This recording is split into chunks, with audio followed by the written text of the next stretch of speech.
Across the UK, on DAB digital radio, online and on your smart speaker, this is Times Radio with Carole Walker.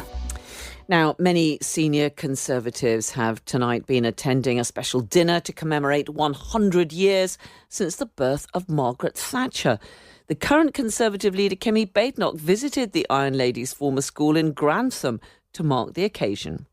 The girls here, year 12, year 13, they're still talking about how someone from Grantham could become the first female prime minister and a global icon.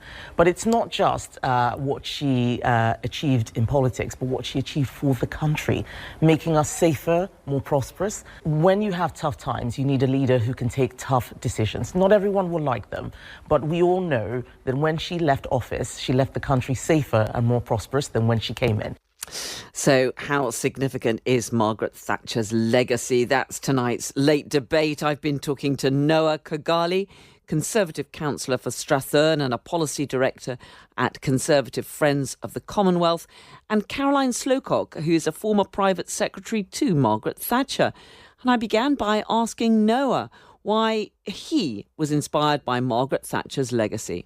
The fundamental part of this is that Margaret Thatcher has transcended just being a politician to become a collection of philosophical principles and political ideals. She represents somebody that absolutely stood by her principles robustly and also summed up some of the core reasons that a lot of, especially young Conservatives, joined the party, and those are individual freedom, aspiration, and the ability to buy into a capitalist society by owning your own property. Those are fundamentally the things that drive a lot of people to join the Conservative Party. And Margaret Thatcher has transcended just being a politician to being the physical representation of those ideals. Of course, she faced huge battles. I mean, she was a hugely divisive figure. If we look at many of the changes that she brought, the efforts to reduce the power of the unions, to take on the unions in the miners' strikes and so on. I mean, she was literally hated in parts of the country, wasn't she? And even when she died, all those years later, some young men burnt images of her, effigies, on bonfires. So she still is very unpopular. And, you've got to remember, for those of us who are older, that, how she changed the country. She basically closed down a lot of the old industries which were keeping towns in the north and in Scotland and in Wales alive. And they were left with nothing. And that caused massive ill feeling. And she had a huge battle with the miners' union, which she won, to try and change the balance of power. So, yes, she was a very unpopular figure, but actually I think in recent years she's been somewhat reclaimed.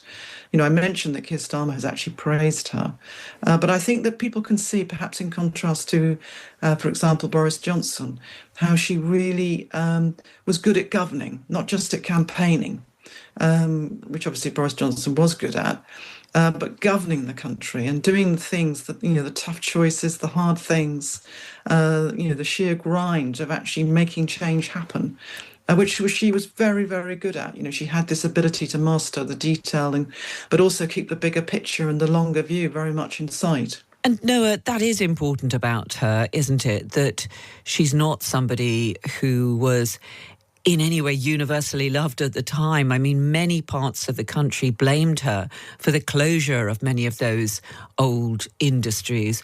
And there are still parts of the country today that have incredibly negative views of Margaret Thatcher. Absolutely. And right to buy is another one of those things that still people to this day bring up as an argument for a large part of the reason that we've got a housing crisis now. But I think all of those arguments, again, miss the philosophical point behind it all, was that she felt, and a lot of, especially, again, young Conservatives feel, that the state is too involved in almost every part of our life.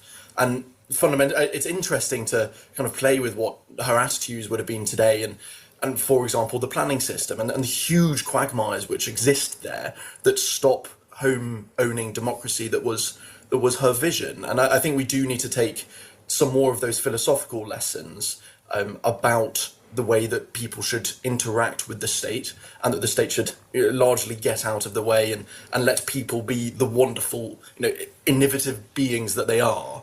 we should take more of those lessons in dealing with today's problems. I mean, what is interesting, Caroline, is that many of the issues that she had to tackle, whatever your view is of how she did it, are still incredibly current. The difficulties of people wanting to get onto the housing ladder, whether or not big industries should be in private hands or the hands of the state, the power of the unions and so on. I think she would actually be quite critical of some of the things which have happened. For example, to name a very big one, although she rather disliked the way Europe was going and was, spoke strongly against it, famously in that "no, no, no" speech, which older listeners will remember.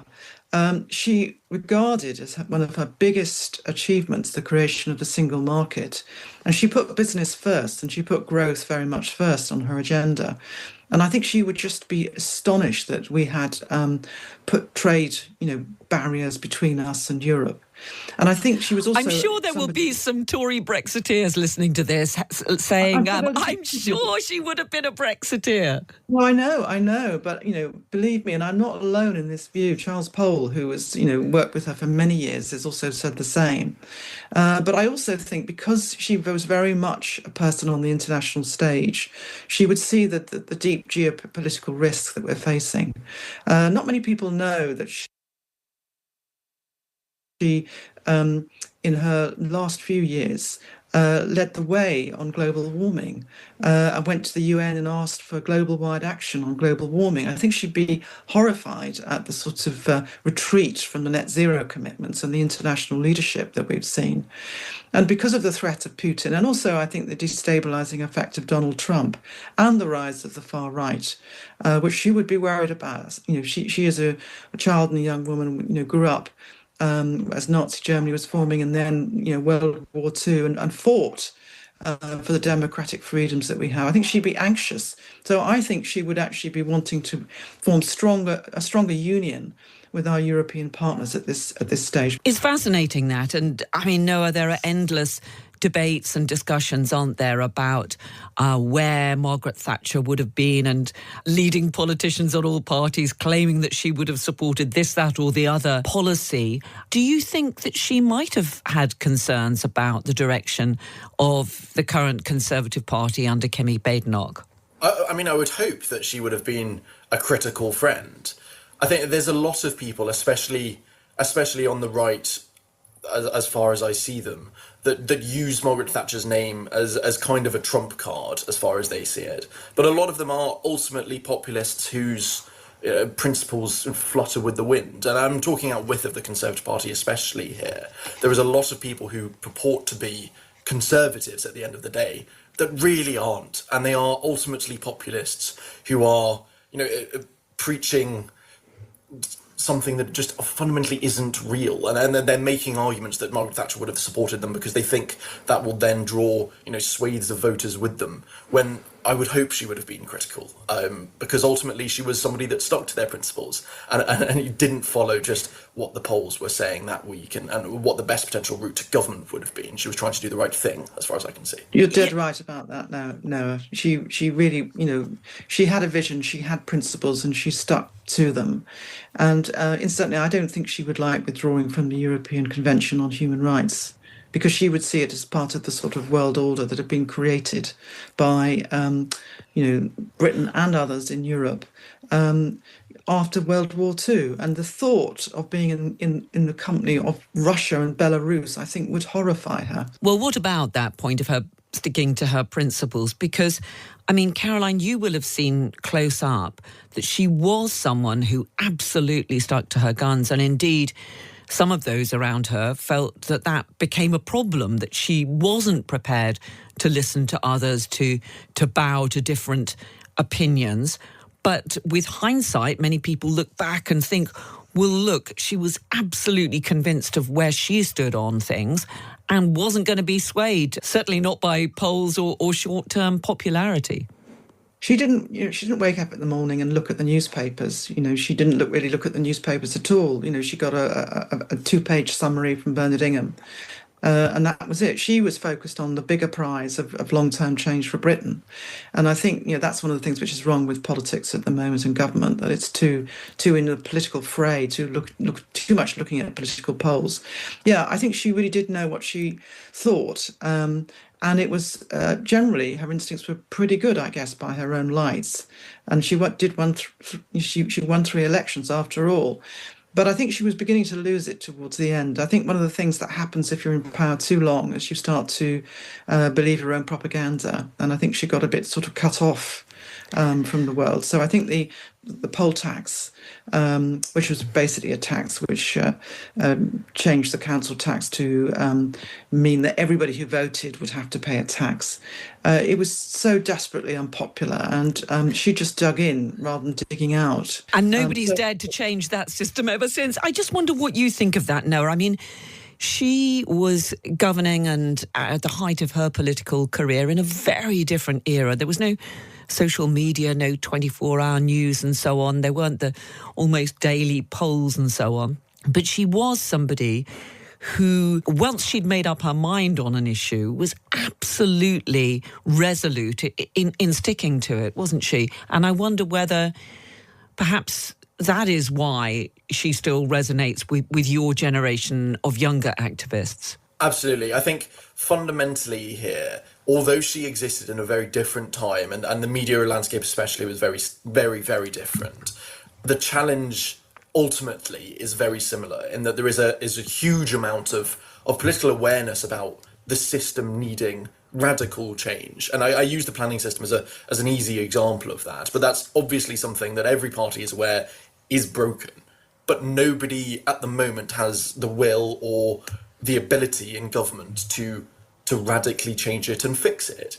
And I think those are the lessons from Thatcher that are extremely relevant today, and lessons that Kemi Badenoch would need to take into government. That what you say in opposition about broken systems, you then need to get into government and transform them, not just get stuck into the quagmire of the state as it exists now, and that slow, lumbering state that young people know all too well and want to see change. That was a very similar context to the one Thatcher was born into, and it's something that has had somewhat of a resurgence and exists again today. Just finally, Noah, who do you think is closest to Margaret Thatcher when it comes to having that power to actually take on and change things?